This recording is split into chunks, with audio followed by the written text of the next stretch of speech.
하나님 말씀 보겠습니다. 출애굽기입니다. 출애굽기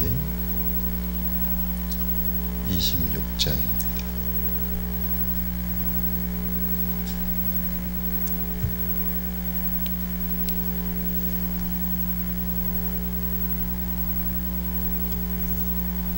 출애굽기 26장 1절부터 14절까지 보겠습니다.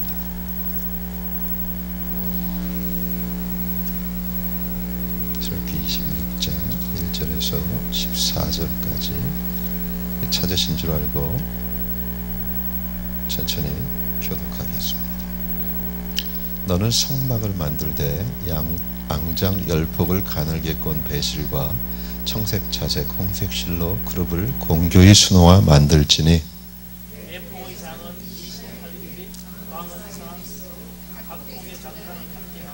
그 앙장 5폭을 서로 연하며 다른 5폭도 서로 연하고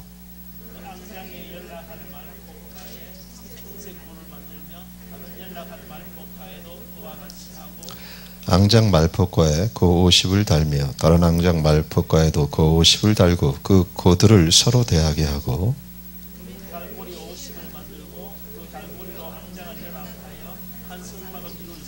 그 성막을 덮는 막 곧 앙장을 염소털로 만들되 11폭을 만들지며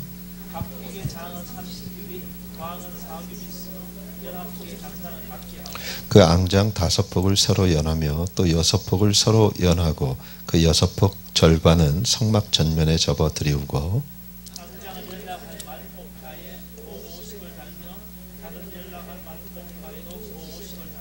놋갈고리 50을 만들고 그 갈고리로 그 고를 귀어 연합하여 한 막이 되게 하고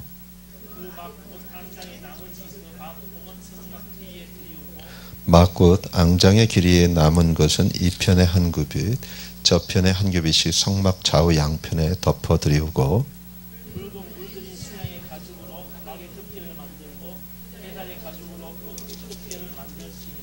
아멘 아멘. 잠깐 기도할까요? 하나님 감사합니다. 저희가 또 선지자 학교로 모여서 주님을 깊이 만나고 싶은 갈망으로 모였습니다. 주께서 함께 해주세요. 예수님의 이름으로 기도드렸습니다. 아멘. 아멘. 예, 금식이 해도 쉽지는 않은 것 같습니다. 참 어렵습니다. 많이 해봤기 때문에 이번은 쉽겠지 그랬는데 또 금식은 할 때마다 참 쉽지는 않아요. 요즘에 여러분들은 어떠세요? 좀 힘든 일들도 어려운 일들도 참 많은 것 같아요. 비즈니스적인 문제 또 관계적인 문제 뭐 여러 가지가 있겠죠. 해피합니까? 예, 좋습니다.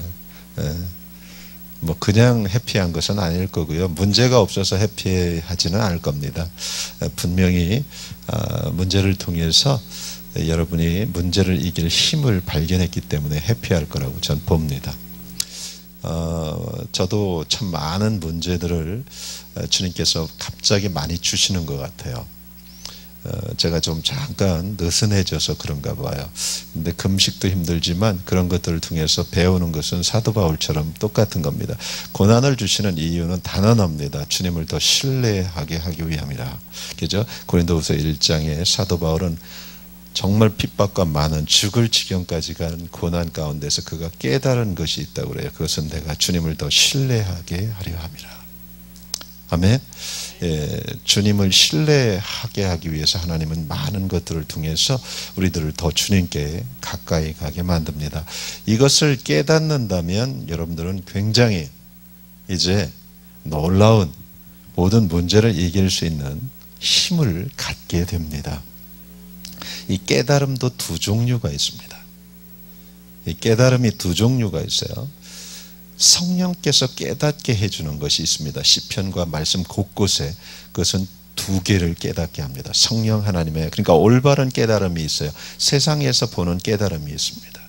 이 깨달음은 뭐야? 하나님을 발견하게 만듭니다. 이게 성령님께서 주는 깨달음입니다. 이게 올바른 거예요. 또 하나의 깨달음은 뭐냐면 우준한 자기의 모습을 보게 만듭니다. 이 두 가지 깨달음만 성령 하나님이 역사하는 성경적인 깨달음이에요. 근데 우리는 깨달음을 오해해요. 그건 세상적으로 지식적인 깨달음입니다. 이건 교만하게 만들어요. 고린도후서의 사도 바울이죠. 지식은 교만하게 만든다. 이 교만한 게 증상이 뭐냐? 남을 그 깨달은 걸로 나 이외의 상대를 평가해요. 교회가 어떻다, 세상이 어떻다, 이런 거죠. 이거는 가짜 깨달음이에요. 이건 교만한 거예요. 그래서 이 깨달음은 뭐예요? 아주 위험한 깨달음입니다. 그래서 사도 바울은 이 부분에 대해서 고린도후서에 그런 말을 해요. 지식이 아주 위험한데 이것은 하나님을 아는 것을 대적한다. 그게 가장 견고한 진이다. 그래서 많은 사람들이 어느 날부터 잘못된 깨달음으로 인도받을 수 있습니다. 많은 지식이 도리어 하나님을 대적하게 만들 수 있습니다. 여러분 잊지 마시기 바랍니다. 이게 우리가 속는 거예요. 여러분이 성경을 많이 여러 가지 책을 많이 봐갖고 늘 눈이 열려서 깨닫는 것 같은데 그 다음부터 여러분은 불행해집니다. 공부하지 말라는 게 아니에요. 제대로 된 깨달음은 뭐예요? 하나님과 나를 보게 만들어요. 그것이 은혜입니다. 이것이 굉장히 중요합니다. 그래서 사도 바울은 지식은 교만하게 한다 그런 말을 했고요. 또 이런 말을 한 거예요. 뭐라고요? 나는 그리스도와 그의 십자가 이외에는 알지 않기로 작정했다. 하나님을 신뢰하게 만든다는 것은 뭐예요? 하나님이 어떤 분인지 보게 만들었다는 거예요. 하나님을 볼수록 우리 문제는 작아집니다. 또 그 하나님을 통해서 나를 볼수록 어떤 물이 나와요? 나의 더러움과 우준함을 통해서 회개하게 만듭니다. 이 두 가지가 진정한 깨달음입니다. 근데 우리는 다시 한번 말합니다. 이 깨달음을 세상적인 깨달음으로 교회 안에서도 오해합니다. 이건 아주 위험한 겁니다. 선악과로 그냥 들어가고 하나님 자리에 들어가는 것을 말합니다. 예. 자, 그렇다면 신앙이란 무언가를 한번 생각해 볼 필요가 있습니다. 우리는 신앙생활을 모두 합니다. 근데 신앙이란 무언가를 깊이 생각하지 않아요. 신앙은 많은 사람들이 답을 찾아가는 겁니다. 근데 이렇게 보면 돼요. 신앙 안에서 무슨 또 답을 찾냐.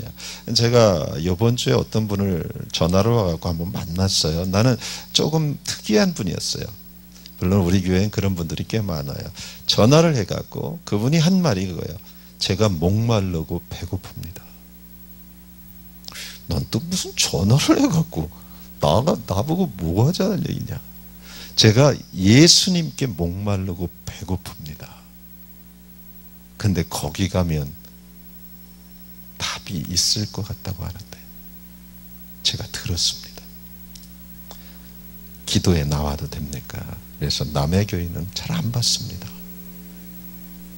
그렇지만 한번 봅시다. 그랬어요. 왜? 질문이 너무 내 마음에 쏙 들어서.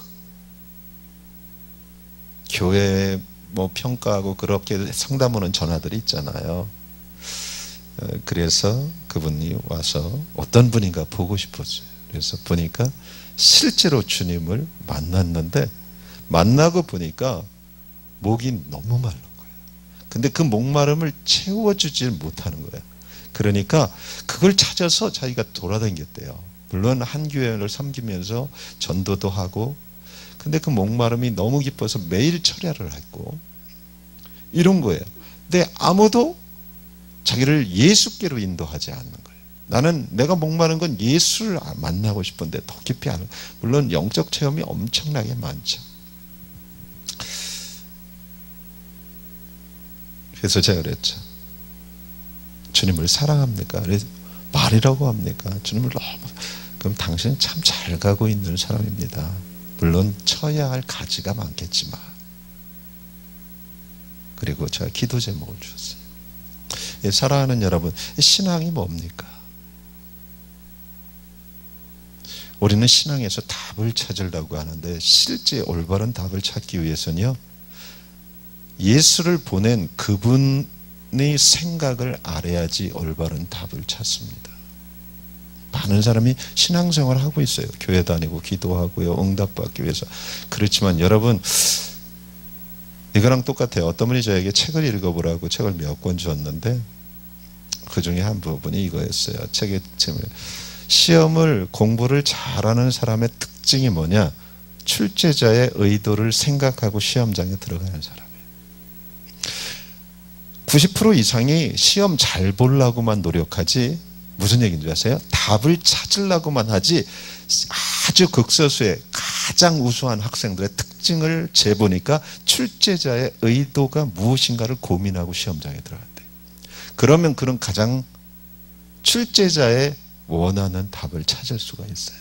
신앙도 마찬가지라고 생각해요. 신앙이 뭡니까? 왜 예수님을 나에게 이 땅에 보내셨습니까?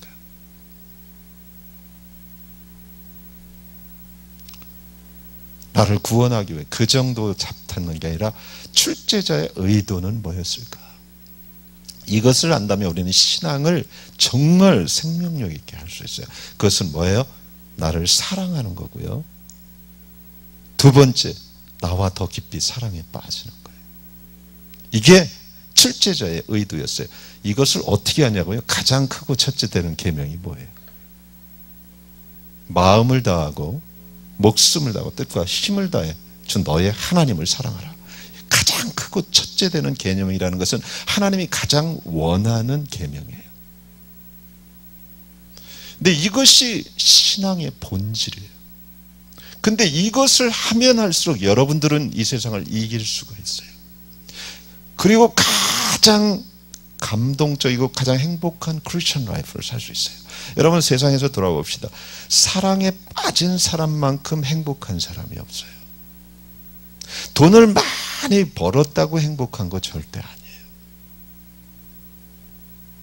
신앙의 본질을 제가 일찍 알았다면, 제가 왜 그러냐, 이것을 1, 2년 전에 제가 깨달은 거예요. 주님 체험 많이 했어요. 선교에 목숨을 걸었었어요. 근데 행복하지 않았어요. 주님 뜻은 도대체 뭐냐고 계속 묻기만 했어요. 일이 안 될 때마다. 여러분은 어떠세요? 주님 뜻은 도대체 뭡니까? 왜 이렇게 힘들게 하는 거예요? 아무도 그 얘기를 안 해줬어요. 아니야, 해줬을지 모르는데 내가 관심이 없었을지도 몰라요. 근데 이제 알아요. 주님 뜻은 단 하나예요. 내가 너와 좀 더 사랑의 깊은 관계를 원한다. 이것을 위해서 내가 이 땅에 와서 죽었다. 사랑하는 여러분,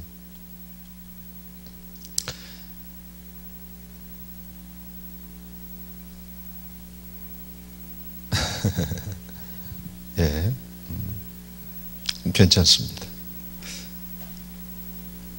아주 중요한 거예요. 여러분들이, 다시 한번 말할게요, 이 본질로 신앙을 정말 하루하루 이어간다면 여러분이 세상에서 가장 행복한 사람이 돼요. 뿐만 아니라 하나님의 뜻을 이룰 수 있어요. 그리고 더 깊이 그분이 원하는 것을 알고, 그것이 결국은 나에게 가장, 하나님이 이 땅에서 가장 행복하고 가장 만족한 삶을 누리기 위한 하나의 길이라는 걸 알게 돼요. 잊지 마시고, 이것이 세상을 이기는 힘입니다. 근데 신앙의 본질이, 나는 몰랐어요. 답을 찾기 위해서. 나 같은 사람이 전 세계에 너무 많을 거라고 생각해요. 우리 여기에도 마찬가지고요. 저는 이것을 깨달은 지가 1, 2년밖에 안 됐어요. 여러분, 예수님이 여러분을 위해 죽은 이유는요, 죄사함 그 정도가 다가 아니에요. 하나님이 사랑하잖아요. 초중해요. 에덴 동산에서는요, 기도응답 어떤 것보다 더 중요한 게 하나님과의 교제였어요. 그 가치를 알고 있었어요. 아담과 하와는. 아담과 하와를 그래서 통해서 배울 수 있는 게 눈이 열리더라고요, 성경에. 그래서 나는 많은 사람들이 어펜